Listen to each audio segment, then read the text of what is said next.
Good day, everyone, and welcome to this channel once and again. Thank you for liking and watching the previous videos, and also thank you for subscribing. Today, I'm going to show you how to get a very strong CV for your graduate school applications. Okay, and remember that in my previous videos, I mentioned that I'm going to take the requirements one by one, especially the CV and the statement of purpose and also motivation letters, to explain to you step by step and into more details what you should do or what you should have as your document. So today is the CV. I'm going to show you a lot of things you would also want to hear. And I also already said that for graduate school, the CV you need to apply for this is pretty much different from the CV for job employment and other professional CVs. So there are some ingredients that should be on your academic CV that makes it academic, okay? And those are the ingredients we are going to look at. So just follow me, just see and stay in touch what I'll be showing you. I'm sure it will help you and it will be very beneficial to you. So I'm going to take one sample of CV and then we go through. So as you can see on my screen, this is a CV we are going to use. So yeah, of course, your heading should be very simple, okay? Your heading should not contain your bio data. For academic CV, it should not contain your bio data such as your date of birth, your sex, male or female, or where you come from and other stuff. I'm not sure you need them here. So your heading should go straight to the point. It should be your name, your address, and your contact. Your name, your address, and your contact, okay?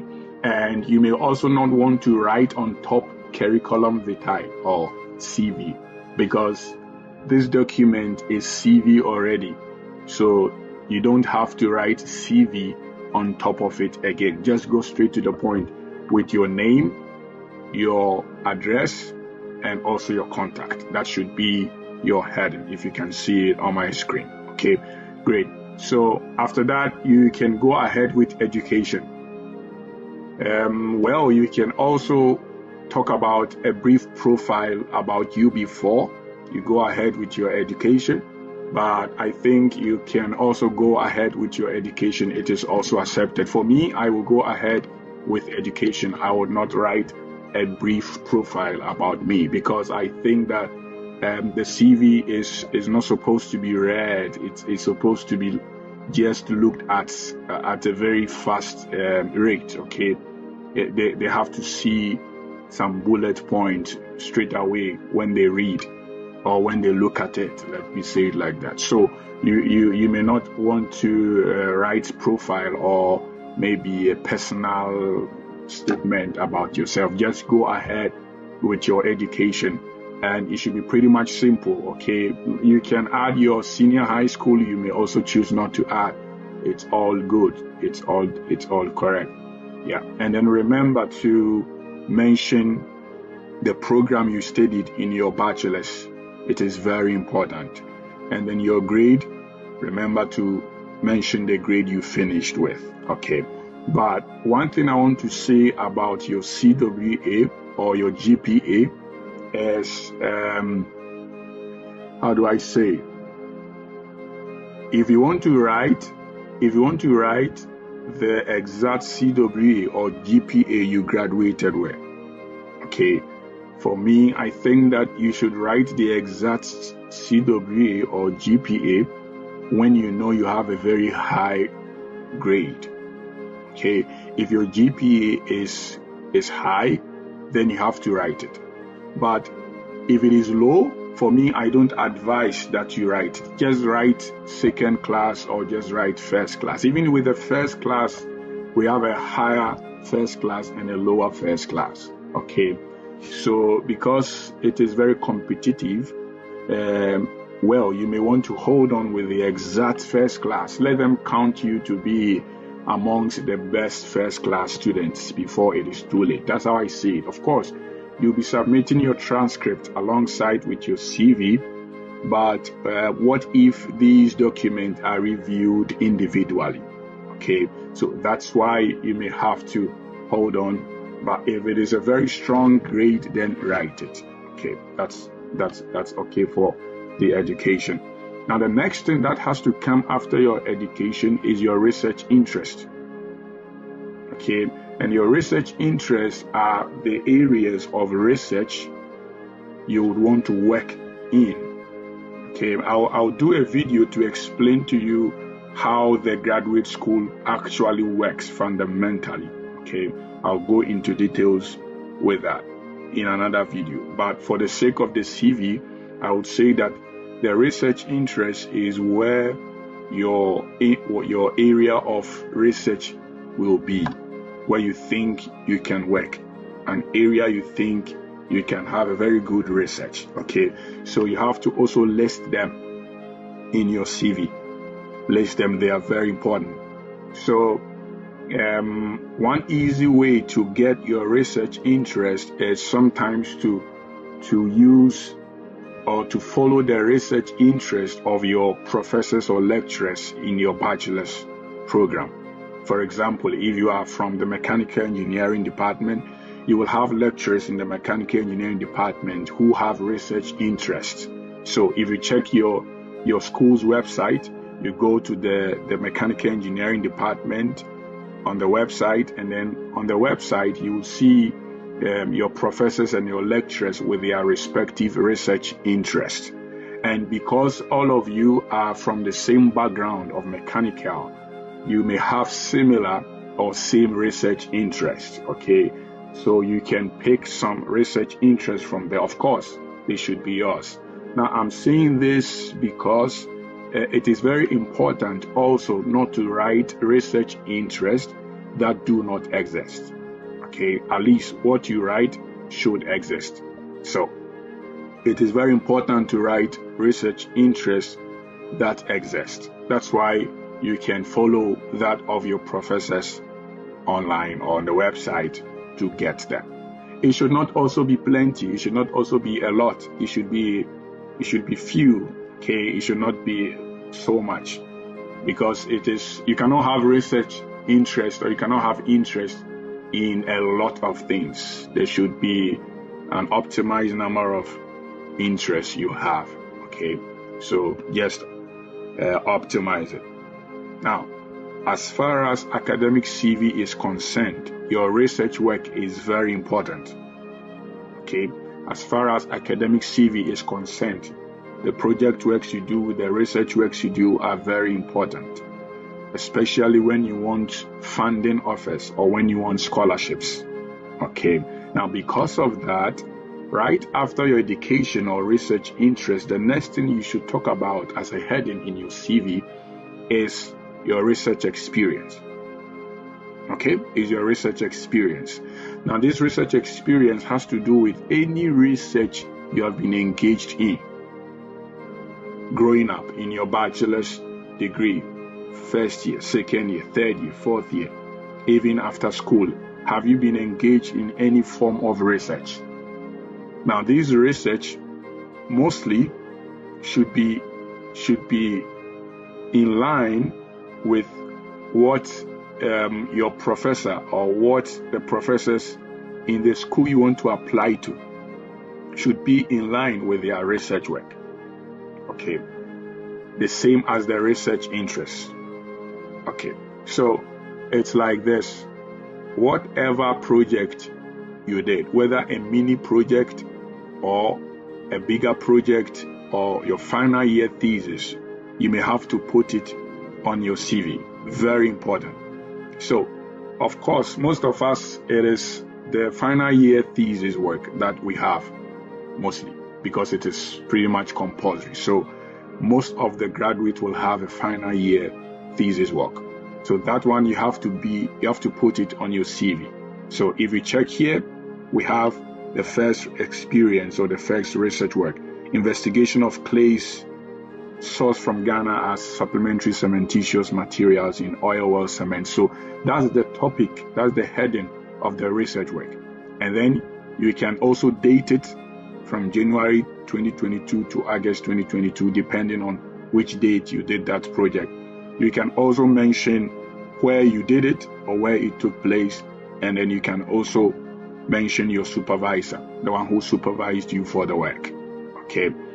And then you can also give bullet point on what exactly you did with that research. When you were doing the research, what did you do? Okay, some methods you used. If you use some softwares, just mention them. These are very important. And you realize that when we were in school, when we were in our bachelor's program, sometimes we will be engaged with some other projects.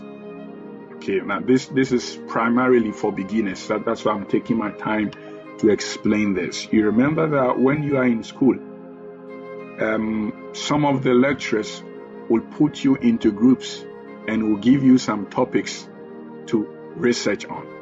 And then after research, they will ask you to come and do presentations on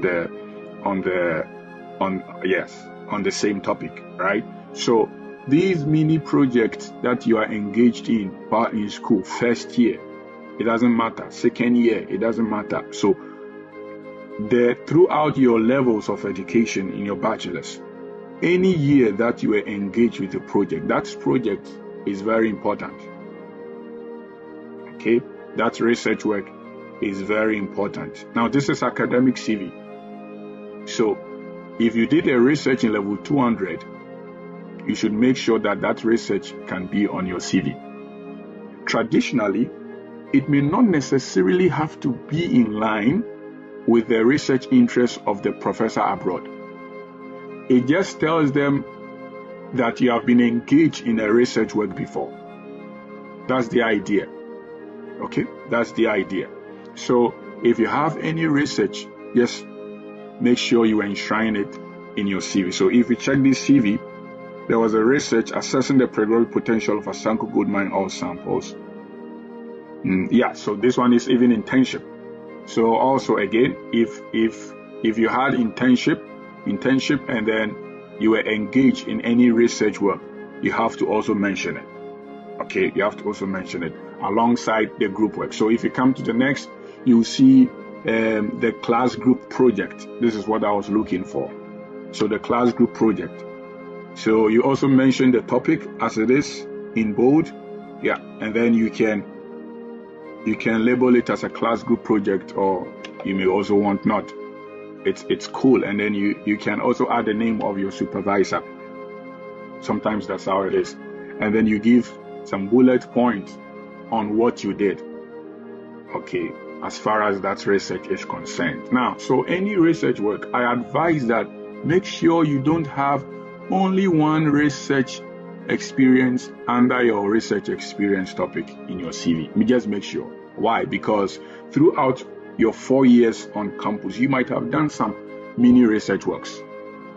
Okay, you might have done some other preliminary or initial works, even those in the labs. Sometimes it's a survey, sometimes it's a normal research work that you have to even give presentations on. So I advise people that, especially if you are a new graduate, if you are a fresh graduate, it is important to keep your files, to keep your projects, your slides, your reports. They are very important so that you can enshrine them in your CV. Okay, because the research work informs the professors or the selection committee to know more about you and to know that you have the enthusiasm for research when you come, so you will not be a burden, at least. So it is very important to add this on your CV. So, I mean, in case you have any questions, you can put it on the comment section, and I will react to it. No worries about it. But this is it. You should have research experience of different research works in your CV. Now, this comes, remember, we have not mentioned work experience. It is also important. It will be in our CV. But as far as academic CV is concerned, please, your research experience should come before your work. All right. Now, let's move on.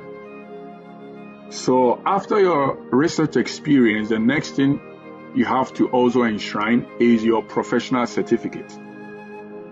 Any certificate you have. So online certificates, some trainings you had, and yeah, any lectures you had that you had certificates on, you have to mention them. Okay. Now, because of that, it is important to get some online certificates done. So if you are someone who does not have online courses, who has not done any online courses, then you are advised to take some online courses, okay, to be on your CV. Most of the time you can check your research interest or your background area and look for online courses in your field that you can finish them. And there are a lot of free online courses. So you can search more. You don't have to pay for it because there are a lot of free ones. I did mine for free. I did a lot of online courses for free. So if you check Coursera, if you check EDX, a lot of links. I have a lot of links. I will put it on the WhatsApp page.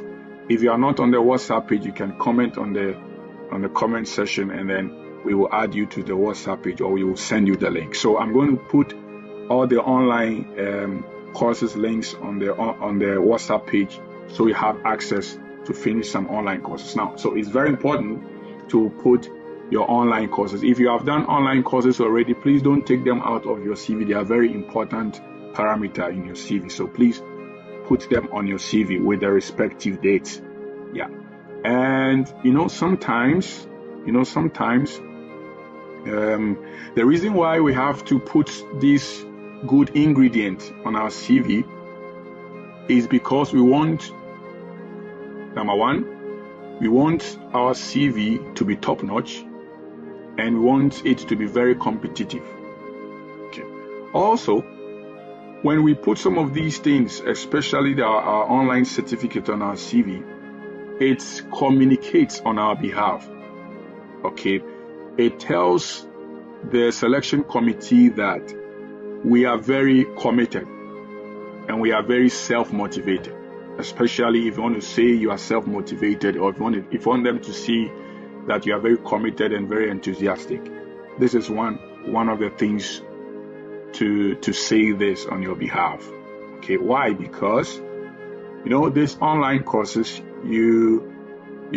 nobody regulates your time, nobody supervises you to finish an online course. So when you want to do an online course, it is you that will search for the courses online. It is you that will register.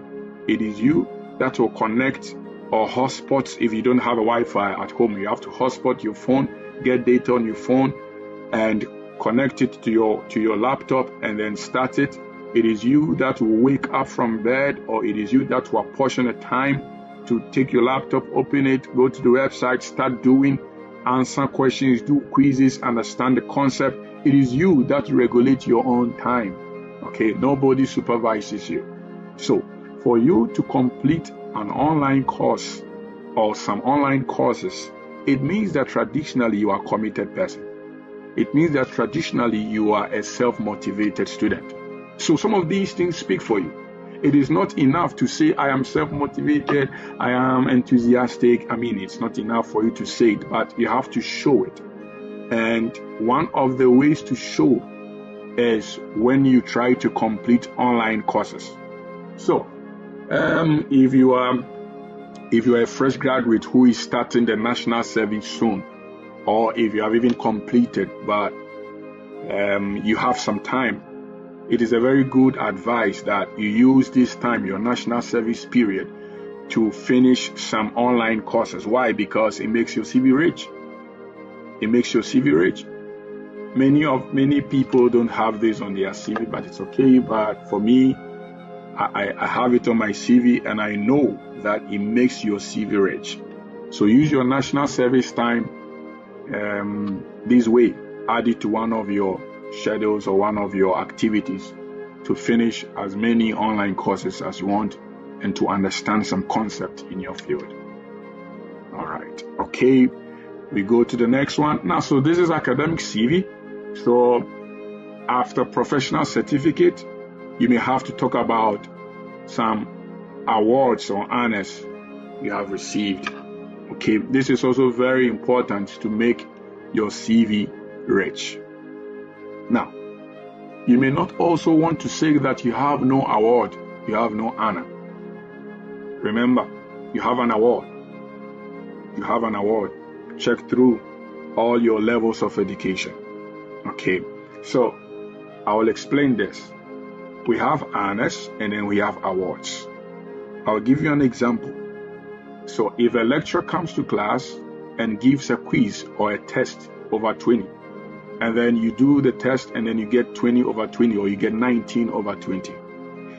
Now, the lecturer then comes to class with a marked script, and then he calls out the names of those that had poor grade until the best grade. So he starts from the bottom. And then he was left with one paper in his hand, or maybe, something like that. But it was clear that you were the one who had the highest grade, 20 over 20. Okay? Then he then says that, oh, Eric, you are really doing well. You did extremely well in this exam. And you'll be like, okay, so class, let's give Eric a round of applause. He did so well. Give him a hand, and then they start clapping for you. Now, this is not an award. Remember that a lecturer did not give you any substantial or material thing. He never gave you a certificate. He never gave you money or anything. Okay? But he acknowledged your brilliance and your hard work to the extent that he asked the class to give you a clap. That clap is an honor. He is honoring you. He is honoring your brilliance at this point in time. So that is an honor. That's an honor. Where I think that it qualifies to be in your CV. So it can be that that highest grade honor for mid-semester quiz. That's the name of an honor. It's not an award, yes, but it's an honor. You did a mid-semester quiz and then you had 5 A's over 6. Yeah, you can be best student in mid-semester quiz. Or your lecturer made it clear to you that you did extremely well. Your lecturer honored you for that. That's an award. That's an honor. You can put it in your CV. Okay, so a lot of awards, a lot of honors, and make sure that it cuts across from primary to SHS to the university. Okay, other school of thought might say, oh, it's not important to bring primary awards, primary SHS. No, but it's an award. It's your life. It's an award you received. It qualifies to be in your CV. And remember, nobody checks that. And nobody puts it away because it is from SHS. Nobody does that. It is correct. Okay, you may hear from other places that it's not, but it's for me, I think it qualifies. So check throughout your educational levels, from primary to senior high school to the university, and those that have masters. If perhaps you received an award in your master's program, just add it. Okay, add everything. Now, the reason why I'm saying you should add all these, so I'll tell you why. So I tell you what to do, and I tell you why you do it. Okay, most of it, that's how I explain things. So why you have to do this is because now when you add that, when you are in primary, you received a national competition award from the president or from your from the government or from your municipality head. Now, it shows that you are a promising child. Okay? You are a promising child. Even the government saw a need to fund you, or the government saw a need to award you. If you say that in SHS, you receive this scholarship for your SHS school, it shows that you have been a promising child, where even NGOs and government sponsor your education. So it looks like, oh, you are a bright child. You have a bright future. So it makes it easy for the westernized world or the scholarship selection committee to also contribute to what the previous government has done on you, or to also help develop you. Because for a whole government to fund you, it means you must be a very smart or a very deserving student. So nothing stops them from also funding you. You see? So just relax, check throughout your education levels, and add any honors or awards you may have. Don't worry, just put it. Those on the WhatsApp page, I'm very sure I'm going to get some time where I will meet you, myself and my friends. We will be meeting you specifically one-on-one on this, on your CVs, okay? But whatever award and honor you have, please put it on it, and then we will take it from there. Okay, just put it on it, we will take it from there. It should not also be too much. There are some, they may not be really needed here. You can just take the relevant ones, put it on it. If you have a lot, put a lot on it. Okay? If you have a lot, put a lot on it. Now, this is what I will also say. Sometimes, when a lecturer or the selection committee receives applications, or maybe, for example, those who apply for graduate teaching assistantships and research assistantships, okay? For example, I'm a professor and I receive 10 applications. If I start reviewing the applications from the first to the second to the third to the fourth, by the time I get to the 9th applicants, okay, I might have forgotten how good the second applicant was, or how good the third application was. I might have forgotten. Okay, so to trace how good the respective applicants were, they use a cutoff grade or a cutoff point. So, for example, maybe the cutoff grade is 70. So they check your transcript. Okay, transcript 20. You have your 20. They check your SOP, statement of purpose. So statement of purpose over 30. Okay, you get 25. Okay, they check your English proficiency. Okay, you have showed it. So they give marks 10. So when they finish, and then they add all together. So same to your CV. They check the CV, and if the CV is 40 marks, they give a grade on your CV. Now, for you to get full grades of your CV, these are some of the ingredients. Okay, so it's a holistic review of the applications. So you can have for your transcript, you can have 20 over 20 for your transcript, because maybe when they checked, you had a first class. So you can have 20 over 20. But when they get to your CV, they see that, you have only 2 honors and awards. You don't have leadership experience. You don't have volunteering experience. You go through that. And then you miss marks for your CV. They go to your statement of purpose, and then they see that, it's not too detailed. It's not too well structured. There's no flow.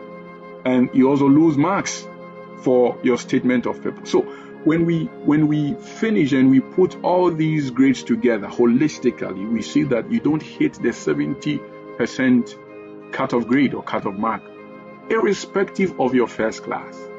And then now what do? They say you are not qualified. Meanwhile, you had a first class, but your CV and your statement of purpose were poor. You see? So this is what comes to play. So when they enter the CV itself, they look at ingredients. They look at some stuff that should make your CV rich. And these are the things you have to take care of. Take your time to build it.